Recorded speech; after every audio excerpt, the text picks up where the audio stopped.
welcome to the Onside Kick. My name is Ricky Widmer, joined by just one person today, Dave Oster. Hey, guys. Mark's taking another week off. What a slacker. I know. It's medical leave from what I told, but it's not contagious. Is it paternity leave? Nope, just needs a couple of pills a day, and it should clear up, and the latest will be fine after a week. It's not that bad of a rash? Yeah, only a week out. We're not going to get infected? Nope.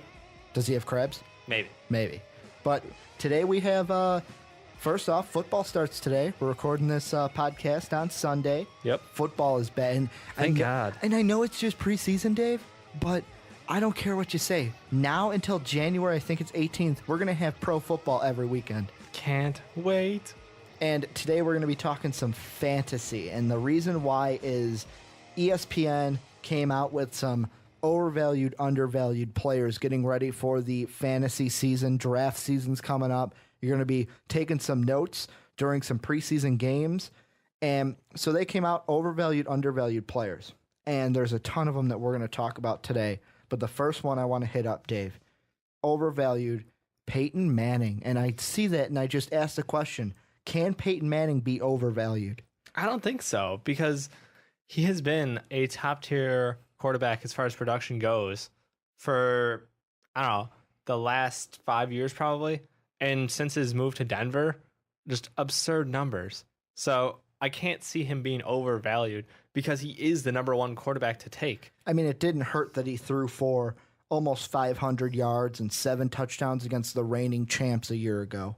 I mean, yeah, those stats kind of help a little. But the whole thing is, he had 48 touchdowns last year, over 5,200 yards. How is that? I just can't see that being overvalued because you are the number one quarterback. As long as he stays on his 2 feet, he's shown he's pretty durable. He's taken some hits last year. I have no questionable feelings towards his health. I think he's set up for another 5,000 yard season, another 45 plus touchdown season. The loss of Decker, they're like, oh, watch out. And I'm like, no.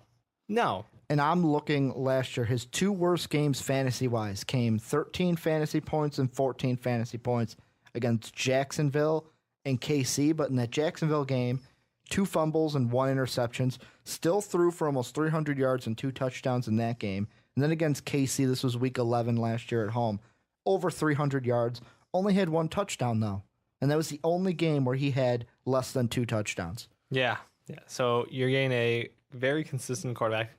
And the interception numbers, a little scary in some cases, but for the most part, he cleans it. I mean, the Washington game was a bad game. 4 touchdowns, 3 picks, but still threw for 354. By no means is that something that we will see often. That was a one-time outlier game for Peyton Manning. Well, and I know everyone's going to say, you even brought it up, but he lost Eric Decker. Who cares? He's still got Julius Thomas. He still has Demaryius Thomas squared, if you want to call them that. You got Welker, too. And he, not just Welker, he adds Emmanuel Sanders. Yeah, who is a fantastic wide receiver, came to camp toting Peyton Manning's leadership skills over his past quarterback, Big Ben. Kind of a slap in the face on the way out. And Emmanuel Sanders, you're probably looking at his fantasy numbers going, Ricky, he had single digits the first 4 games, didn't have a total in week 5, and he didn't have much consistency.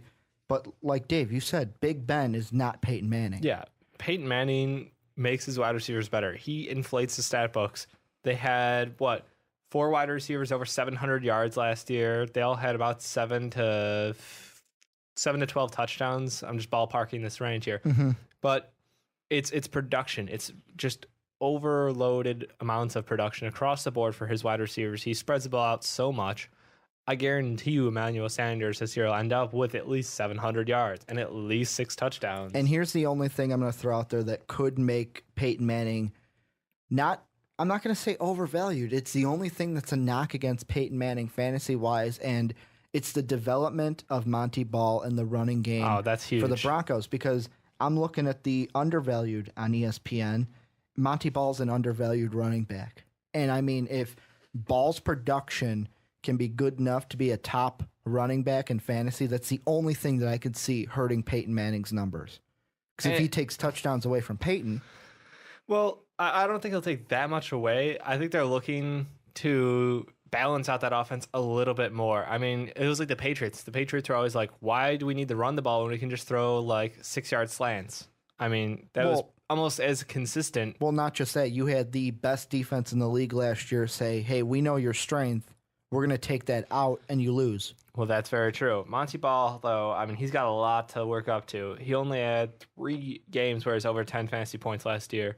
And honestly, we need to see a whole lot more of him. I'm excited to see if he takes over, gain the majority of the carries, but I just don't know if he is going to be the guy to step up. Yeah, but at the same time, the thing that helps Monty Ball is that Noshawn Moreno's not in town anymore. With Noshawn going to Miami, there's not that who's going to be the guy at the running back position. That's who's true. going to be the one to solidify that running game, because we know Peyton Manning has basically taken that pass game and said, hey, guys, I'm waiting. No, you're absolutely right. But you know what? Peyton's got high hopes for him. I'm just not sold on him yet. I think this is going to be another pass-heavy year until we find out what exactly Ball is made up, if he can shoulder the load at running back. He's not one of those guys who came in and changed the way the offensive works, like we saw with Eddie Lacy in Green Bay, where that team was a entirely Aaron Rodgers-based offense. Eddie Lacy comes in his rookie year and is just a stud. I mean, this guy picked up all the slack. He went out there, had a phenomenal year, and he's now one of the top running backs out there. Yep. And another guy I'm going to throw at you, another overvalued quarterback.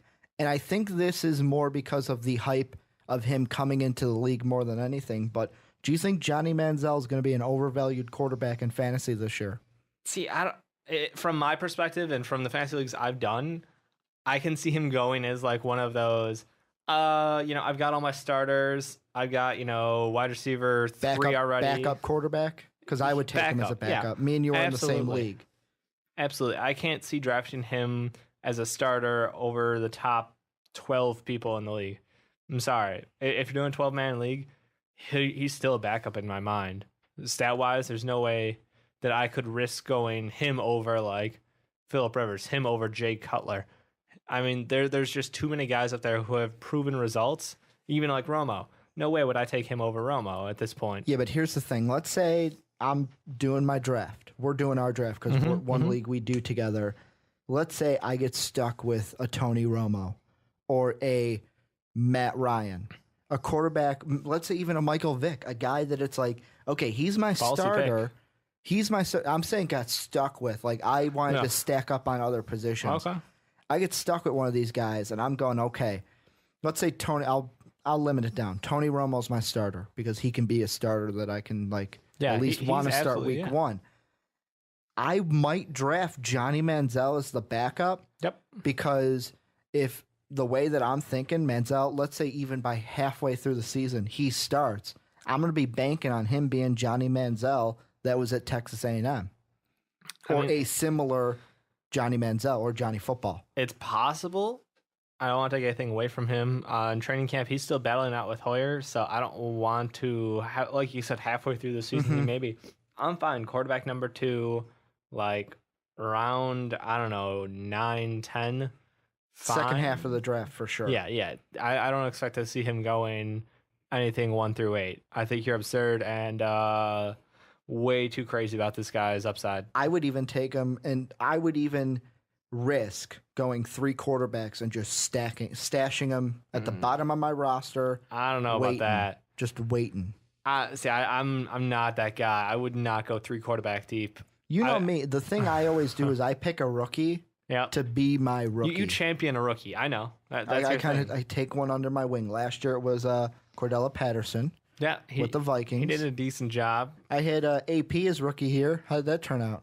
Yeah. He kind of came into the league and owned it. It's true. But I mean, some other overvalued quarterbacks. The only 2 on the list: Matt Ryan, Michael Vick. I kind of named him in my Johnny Manziel thing, but I'm looking at Michael Vick.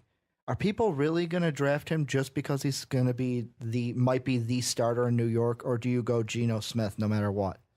I would steer clear of both of them. I would not pick up either one of them. So you're going Taj Boyd? Yes. if you made me choose. No, come on, people. No, I would steer clear of both of these quarterbacks because I don't know. as far as Michael Vick is concerned, yes, he's got talent still, but is he going to start? Hands up in the air, no idea. And as far as Geno Smith, they're saying he's improving. Yeah, you can say whatever you want about a guy until he gets out on the field and does something. I mean, Browns camp, they've been talking up how good Hoyer is. He's got that mentality like Tom Brady, and he's like the greatest quarterback. And no, you're just talking him up so much, so we'll shut up about Johnny Manziel, and that's not going to happen. And see, I'm going to compare the two situations from Cleveland to New York. Yeah. Johnny Manziel and Brian Hoyer. Since day one, the Browns organization has been like, it's an open competition. And I believe that, they made me believe that, Hoyer can be the starter because of what he did last year. The Jets bring Michael Vick in. They're basically saying that Geno Smith's the front runner, but then you bring in Michael Vick to be a mentor when Vick doesn't want to be a mentor. He wants to start. I mean, I know you're bringing him in to give Geno Smith some healthy competition, but Michael Vick wants to start. He's not that kind of guy that's like, I'm going to come in, be the backup quarterback, and be a mentor to you. He wants to start. Yeah. Even though, I mean, I don't know. I agree with your analysis of the two situations. I just don't feel... It's more messed up in New York. I feel New York is lose-lose. I just don't have any upside. So you go Taj Boyd. At least he won't play. And I'm sorry, New York's offense is considerably worse than Cleveland's, even without Josh Gordon, which is just impressive. I mean, he's going to miss it up to an entire season, maybe as little as 8 games, I think I've heard. Yep. Somewhere in that range. So even with him out, I still have more faith in Cleveland's offense than the Jets, who have question mark at running back. Does Chris Johnson still have the legs on him? Don't know. As far as wide receiver, somebody needs to step up for the love of God. Those guys have just dropsies left and right. The offense hasn't moved the ball successfully last year. I don't know. I would go Cleveland's back up over New York, so for sure. And I mean, since we're talking Cleveland, I'm going to jump to a different position because he's the only fantasy player in Cleveland that's worth talking about right now, and that's Jordan Cameron.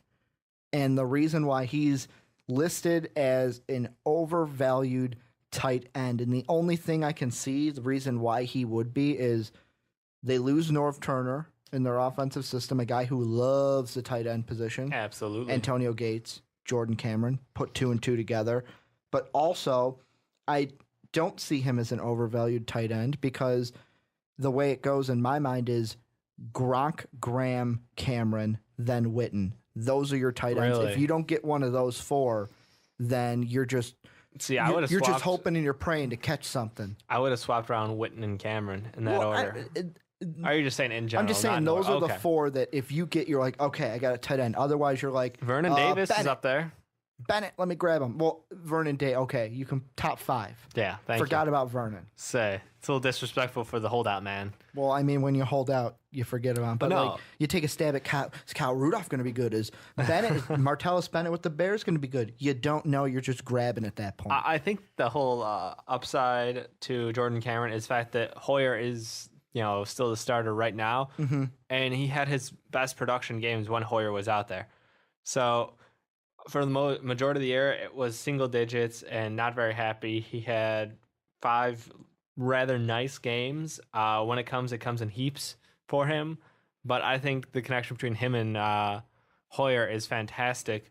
If Manziel comes in, I'm not sure. I don't know how well that playbook is built out for Manziel and Cameron. Well, you got to keep this in mind, too. The new offensive coordinator in Cleveland is Kyle Shanahan. Kyle Shanahan, coming from the Redskins, his 2 tight ends last year, Jordan Reed and Logan Paulson, had a combined total 18 vertical targets. Does not bode well for Jordan Cameron. Cameron's a guy like Gronk, like Graham. Take him, even Vernon Davis, take him down the field, take him deep, jump up, go get the ball. Yeah, I would be much more excited as long as Hoyer stays in control then. Because that playbook's going to change. If Manziel does win it out, it will be tweaked. But no, and the other big thing, obviously, is Josh Gordon's absence. So that means, guess what? Next man up, your best pair of hands on the field is now your tight end. You have to use him. Or no, wait. according to Cameron's Twitter bio, your best pass catcher Nice. is Jordan Cameron. Because remember, he's not a tight end. He's a pass catcher. Absolutely. But going back to the quarterbacks, let's go undervalued now. Top 3 on the list: Drew Brees, Aaron Rodgers, Colin Kaepernick. Are these guys really undervalued? Because I'm thinking quarterback-wise, people would love to have these 3. Yeah, I don't know how. I mean, the write-ups kind of say, oh, well, due to these changes, they could be undervalued. I don't see Drew Brees ever being undervalued at quarterback. He's been a production monster. He is the Saints offense. He's similar to Drew.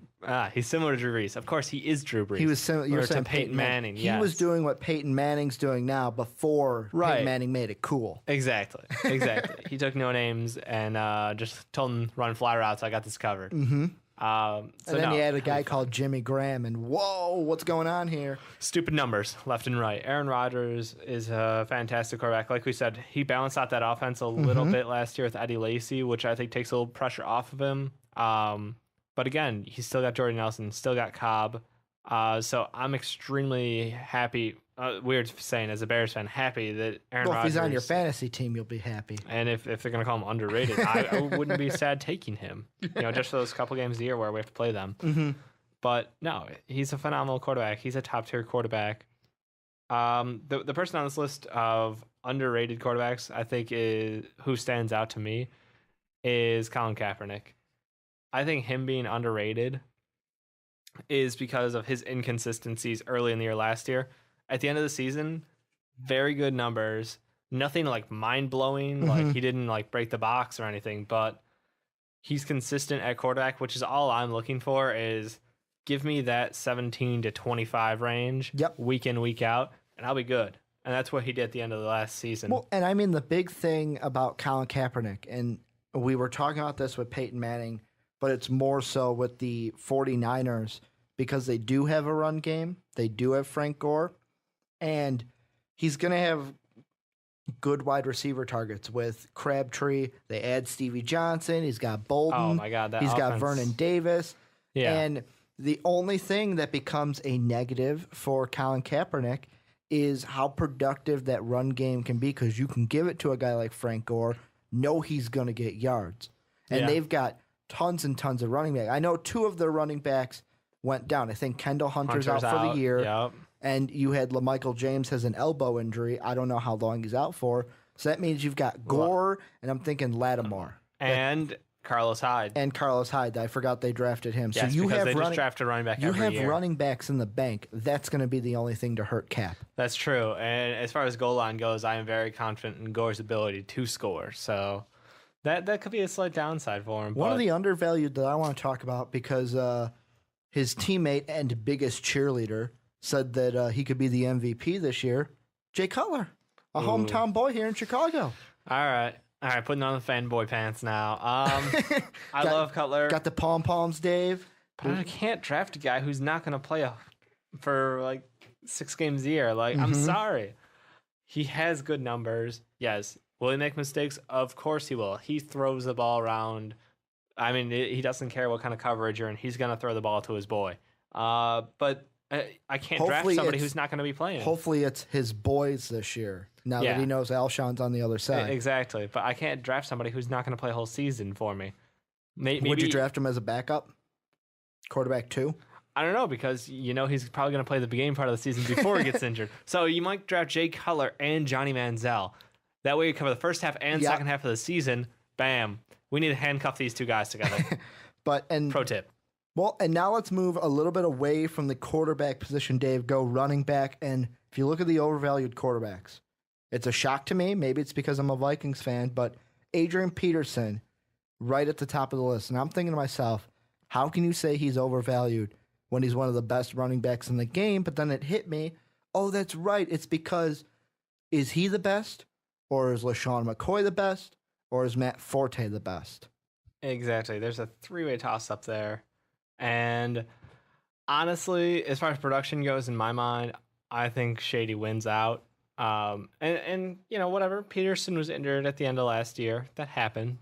But I think that offense that the Eagles run is just so happy for the running back position. Even with their addition behind Shady, I think they're still going to be very confident, and I'm confident getting him the number 1 spot. Well, and here's the one thing I think of that, yet again, it's my only thing wait and see with Peterson is new offensive coordinator Norv Turner. How is his role going to be different than it was before Norv? But the thing I'm thinking is last year at Cleveland, couldn't tell you who their leading rusher was. But LT, when he spent time with Norv Turner with the Chargers, didn't have too bad of a time. So AP can be productive with Norv Turner. There's no doubt. Absolutely. But is he going to be more productive than McCoy, who we've already been able to see what he does with Chip Kelly? I was going to say, the Chip Kelly offense is just ridiculous. The only, I guess, I don't want to go back on what I just said, but the only upside for Adrian Pearson is the fact that he's not going to end up splitting carries. It's Adrian Pearson all day. Like we said, McCoy will split some carries, but I don't think that's going to take enough out of him for Adrian Pearson to be the number 1. Even though Pearson's always like, pick me if you want to win. I don't know. Another thing that might help Peterson this year, Minnesota has the second most favorable run defense schedule in 2014. Wow. So there could be some shots for AP to just run over people. No, that's entirely possible. Entirely possible. But, I mean, you can't really go wrong one over the other. I don't know how you can call Adrian Pearson over and LaShawn under. But they're 1 and 1A in my mind. But another guy they're saying is overvalued, and I don't know how to gauge him this year because he's coming back from a big injury. The muscle hamster, Doug Martin. Yeah, he has a ton of potential. But that Lovie Smith offense loves running backs. They abused running backs when Lovie was in charge in Chicago. So I look to see Doug Martin becoming the key to this offense. I'm not sure health-wise where he's at. We'll have to wait and see preseason, see what kind of activity he does, how he looks out there. But I could definitely see him being overrated because people might be too eager to jump on the train for him.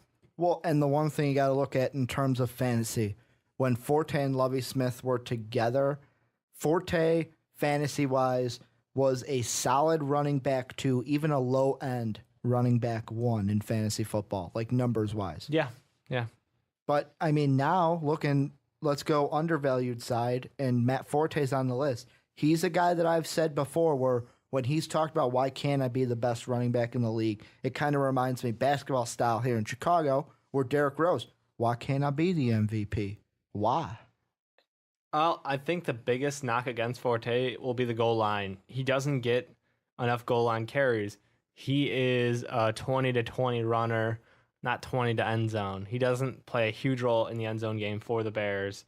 He had that one fantastic game against Washington last year where he blew up with 3 touchdowns.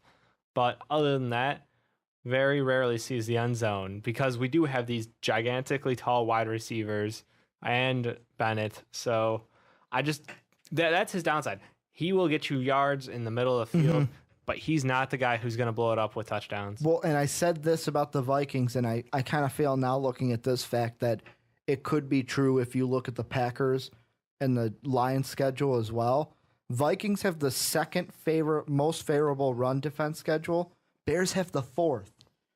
That's pretty good. You're in the top 5 of most favorable, and you've got arguably a top 3 running back at your disposal. Yeah, no, it's very hopeful. But again, this offense, I think it's still Jay's going to sling the ball a whole lot more. And especially, like, they say Marquise Wilson is a knock against Bennett. But, I mean, it could be a knock against Forte, too, because that's another wide receiver that Jay can go, oh, my eyes are getting big. I got another target if I know he's there. Yeah, so it's a balancing act because Marquise Wilson now takes, I mean, I would assume the Forte swing routes may see a decrease because now we have a reliable number 3 receiver. A guy who can slant over the middle of the field. Exactly. So I'm not sure. It does depend a lot on how much Jay Cutler decides to throw to him. He and Forte are good, but you know, he likes to throw to wide receivers a little bit more than everybody else. You know, it's one thing I was wondering. What's up? You know what could help Jay Cutler realize that Brandon Marshall's not the only guy on the field? Brandon brings his pom-poms out, and just sits there and points them to open receivers. Just, hey, Jay, he's over there. So he runs route with pom-poms. He's over there. Yeah, it's Jay Cutler pom-poms. Nice. But two more undervalued running backs. Of course, ESPN has Shady McCoy as one. But they also have the backup in Philly, Darren Sproles. Interesting choice. Sproles was a guy who made his money, absolute money, last year, catching passes out of the backfield. I mean, he was not a handoff back for the most part in my mind. Which in the Chip Kelly system, that could be fine with Sproles. It's perfect for Sproles. He's going to line up Sproles and go 5 wide. I mean, that's the kind of stupid stuff that they can run with. But the thing I'm thinking about with Sproles is he going to turn into the Darren Sproles that we saw fantasy wise when he was in New Orleans, where okay, I got Pierre Thomas on my team. Okay, we're doing swing passes. Oh, there's Sproles. Where's Thomas? It's possible, unfortunately. But like you said, they're going to line him up like a wide receiver. I think they're going to have him line up in the backfield and then spring him out wide so he gets matched up against a linebacker.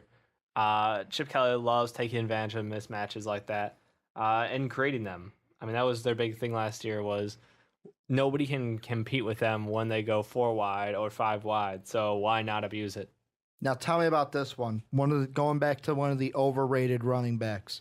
We talked about the Cleveland Browns a lot in this podcast. What can they do with Ben Tate?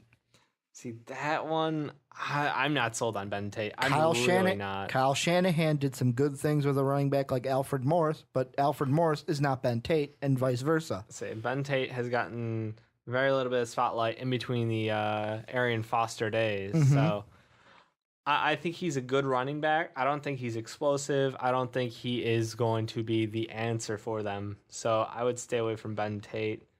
I just can't. But then again, somebody on this Cleveland Browns offense has to score. They've got to do something, right? So, it can't all be Johnny Football late in the season. Okay. But last running back, I want to point in your direction. Yeah. Just a simple, would you draft him? Chris Johnson with the Jets. No. I would not draft Chris Johnson. Are you staying far away from him? Like other side of the field, that far away? entire Jets team, like their offense, no go. Even the defense? No go. The whole thing is Chris Johnson.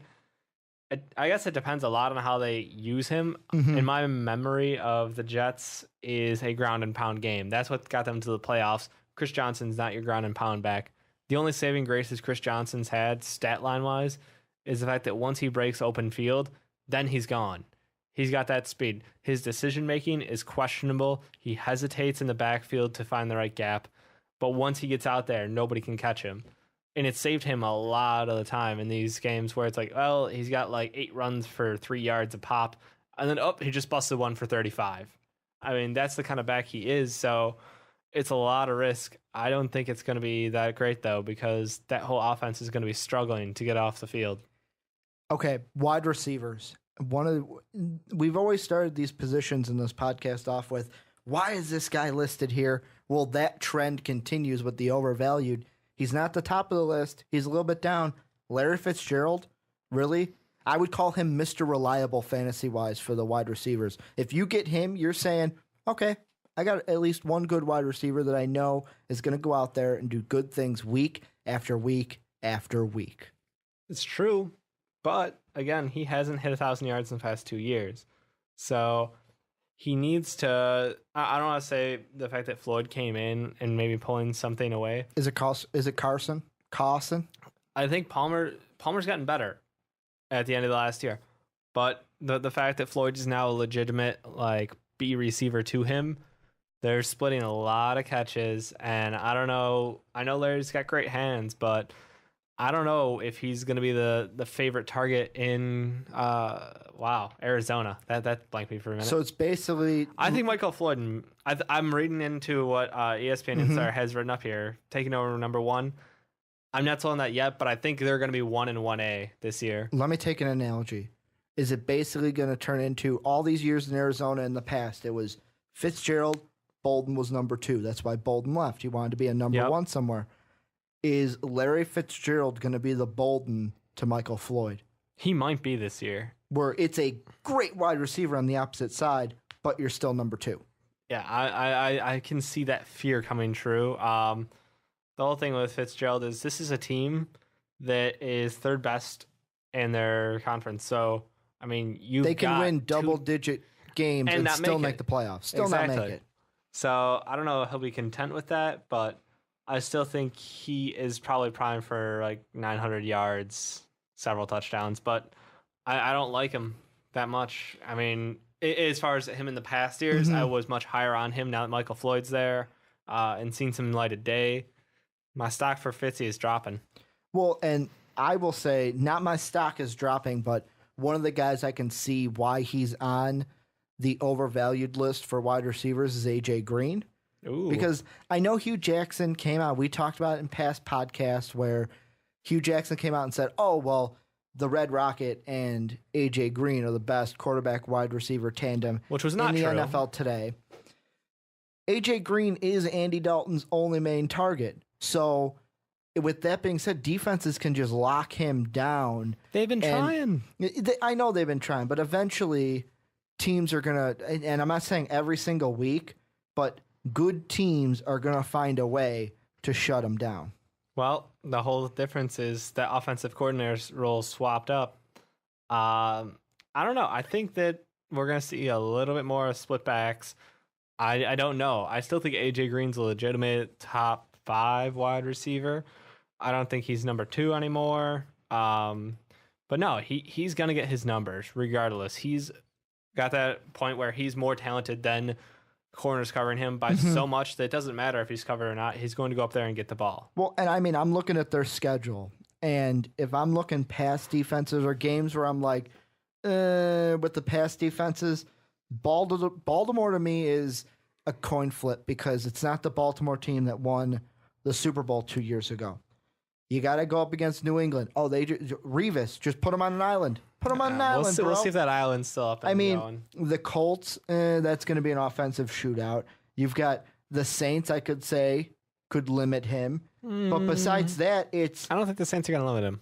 But besides that, there's nothing on this schedule that screams. No corners who are going to shut him down. There's no Seattles. Revis. There's no Seattles. There's a at New England. Yep. Maybe a at Carolina if their defense can help the offense.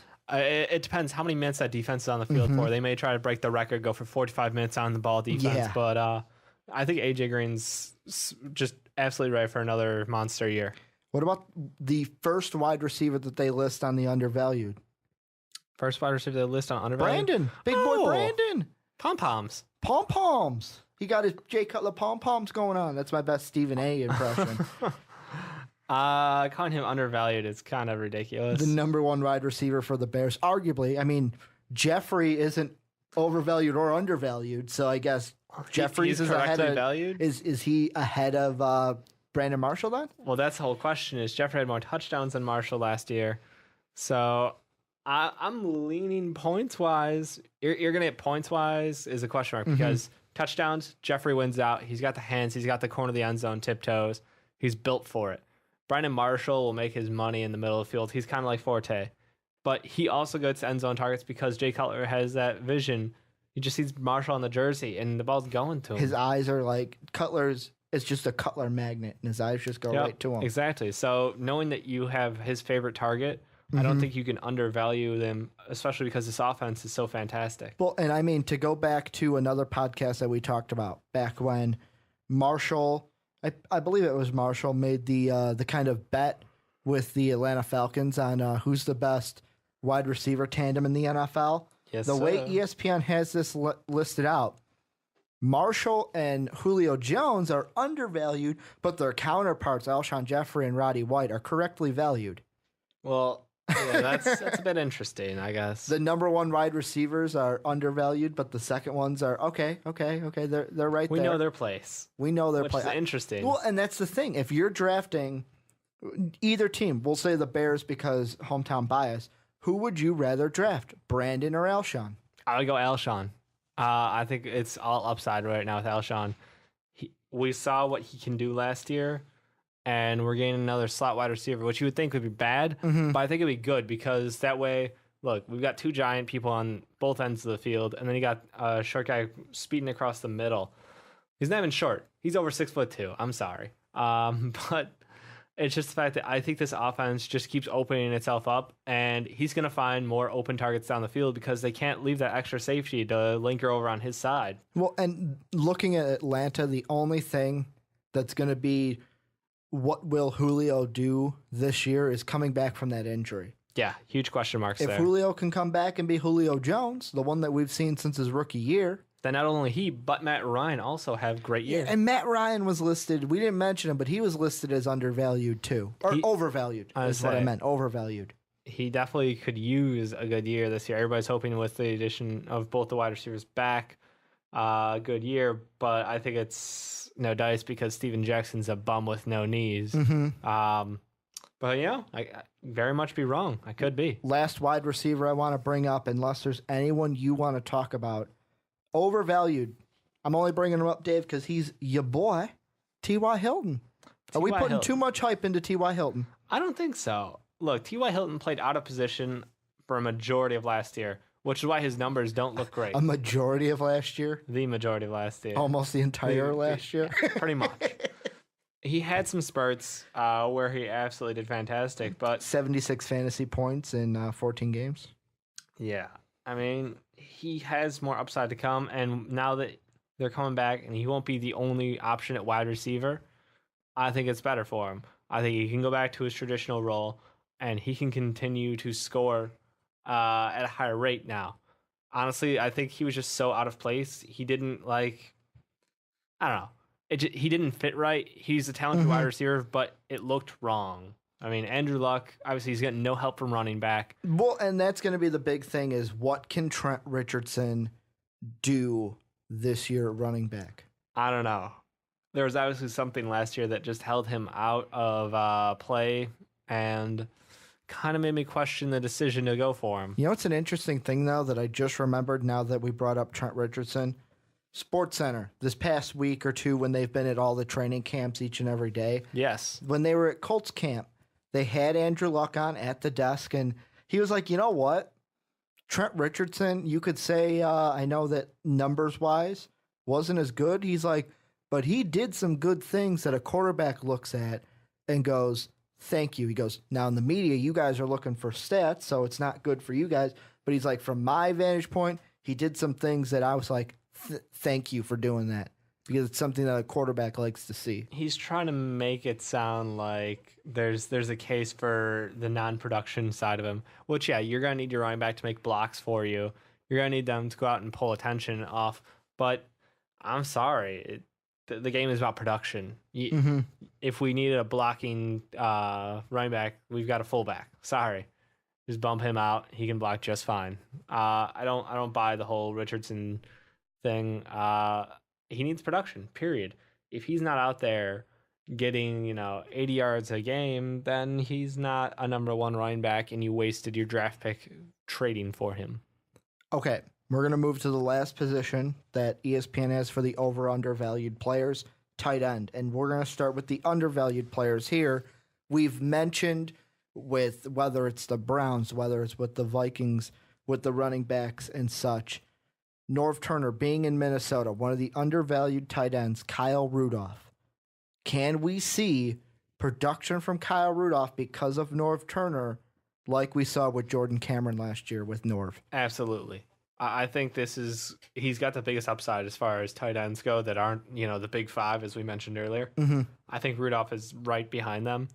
I think a lot of this resides on who the quarterback will be. Well, from what I've heard, it's Castle right now. So okay, I'm just so assuming it's Castle week one. Then, yeah, I'm happy. I think Rudolph will be fantastic with Castle. I don't expect him to break into that top five group, but I think he's the clear leader of the second tier of tight ends. One of the things, and I'm speaking as a Vikings fan, is okay. Kyle Rudolph, I want to see some good things. I want to see some good things from the entire team, to be honest. And I'm kind of iffy on the quarterback situation because me as a fan, and this is me totally as a fan, I want to see Teddy Bridgewater out there. I want to see him out there. And I don't know. You say that it's going to be good with Matt Castle. I don't know. Really? I don't know. It'll be better than Christian Ponder. I was going to say, Ponder wasn't doing anybody any favors. But I still think I think Castle plus Rudolph will be probably your leading touchdown. Let's put it this way. Samantha Ponder. I would rather have her as my starting quarterback than Christian. But then she's got to wear all the pads and the helmet, and that just takes away. Sorry. Okay. Let's go overvalued now. At the top of the list, obviously, is Jason Witten. I don't even want to touch that because Jason Witten's a guy He's almost he's good. a safety blanket. Yep. One of the ones, Chicago Bears, if you list down the positions, Cutler, undervalued. Forte, undervalued. Marshall, undervalued. Get to the tight end, you go, okay, Bennett's going to be undervalued. What? Overvalued? Yeah, and that's because, like we saw last year, he wasn't getting those traditional tight end targets in the end zone because we've got big bodies out there like Jeffrey, like Marshall, who take away from that from him. But you know what? He does get consistent targets a game, so it's not like you're going to go up and throw goose eggs. But you know what? He's not going to go out there and give you 8 to 12 points a game. It's just not him. He's sporadic. Would you draft him as a backup tight end? I might draft him as my tight end, but it depends if everybody as your tight end, like the it starter? depends where it lands. You know, okay. It's always if I'm outside of the top 5. Let's I'll say wait you don't on him. get those. And when we talk top 5, we're talking Graham, Gronk, Cameron, Davis, and Witten. Yeah. So outside of that top 5, I mean, like I said earlier, it's Rudolph for me. If he's gone, I'm gonna wait until Bennett. Maybe I don't even know. Well, and I'm only speaking this because I took Bennett last year. And besides that game that he had against the Vikings in Chicago last year, that was his best game of the year. Nothing special from Bennett. Nope, absolutely not. Nothing special. And I mean, Julius Thomas. What are we going to see from him? Is he going to be the same guy? Is it like, I know that Peyton Manning's still your quarterback, but was Julius Thomas a one-hit wonder? No, absolutely not. I think this Denver offense will continue to churn out ridiculous numbers, and Julius Thomas is obviously one of Peyton's favorites. Does he make a case to pass Witten so next year, when we're talking about for fantasy, that top 5 is no longer with Witten, it's Thomas instead of Witten? I would look at the numbers now. I would almost argue he's already there. He's in there now? Yeah. But I do want to see more out of Thomas before I pass up Witten. That's about the only mark I want to see is consistency. And Witten's been there year in, year out for near a decade. So I'm all for Julius Thomas being the next generation of tight end. But you know what? I want to see one more year out of him. After this year, maybe. And I know that ESPN didn't put anything together for the defenses. So that's why we're going to talk a little bit about defenses. And the first defense I think you got to start with is Seattle. Are they going to be as good as they were last year, fantasy-wise? Nearly impossible. Absolutely nearly impossible. But, you know what? They are still the number 1 defense going into the next year, I believe. They return majority of starters. So there's no reason they can't be as good. But, I mean, they had some sheer... I don't want to say what they did to...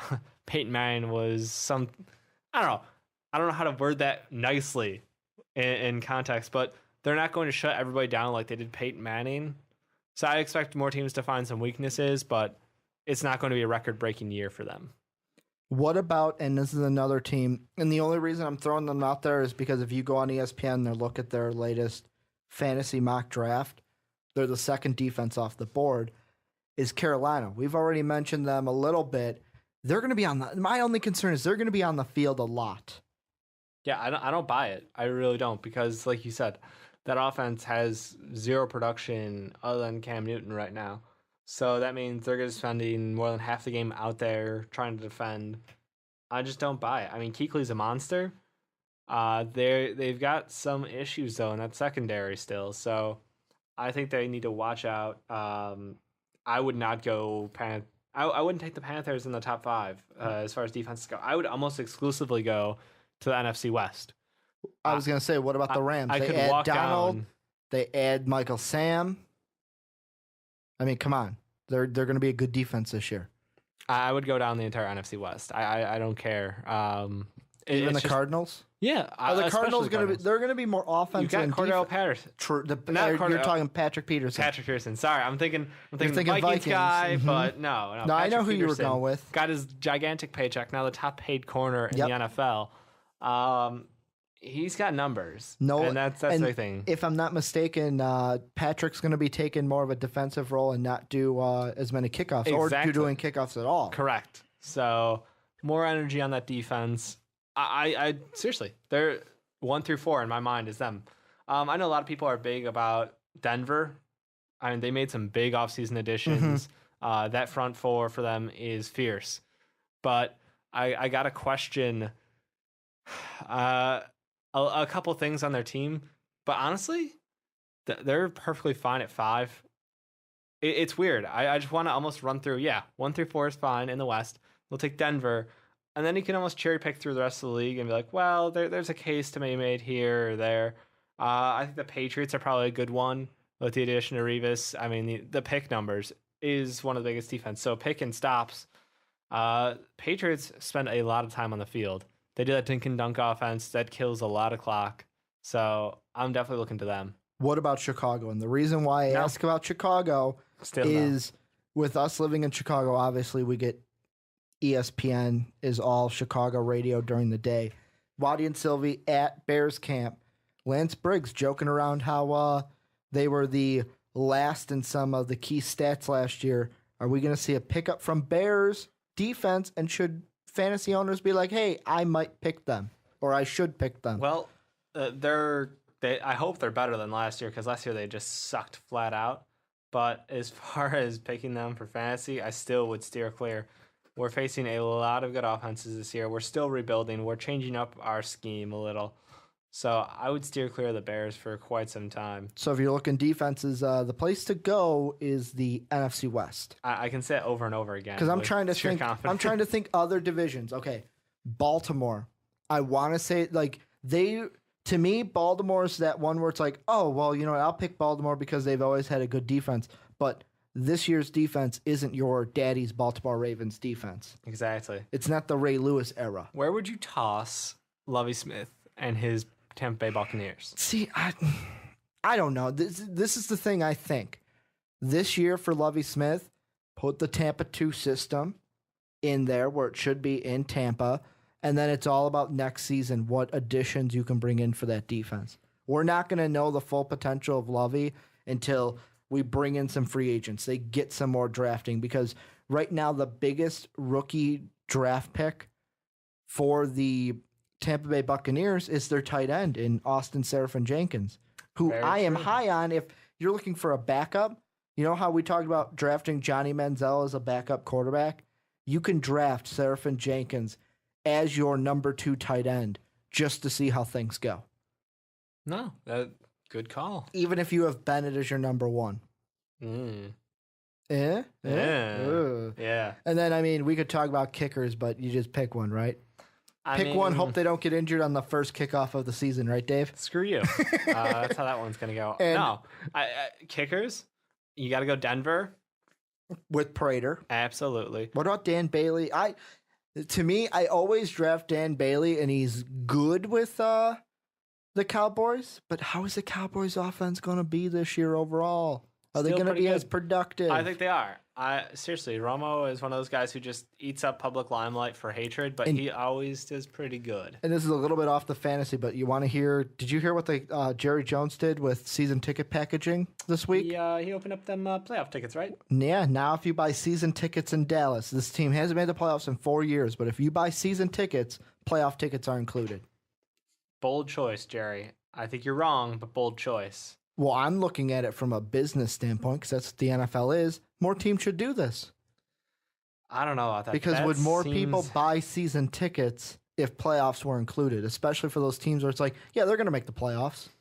Yeah, well, I don't think they could. I think they would almost drop the market on their tickets. That way, I think having it open up when they make the playoffs, totally different ballgame. If you do it before the season even starts, you're going to sell Denver Bronco playoff tickets right now.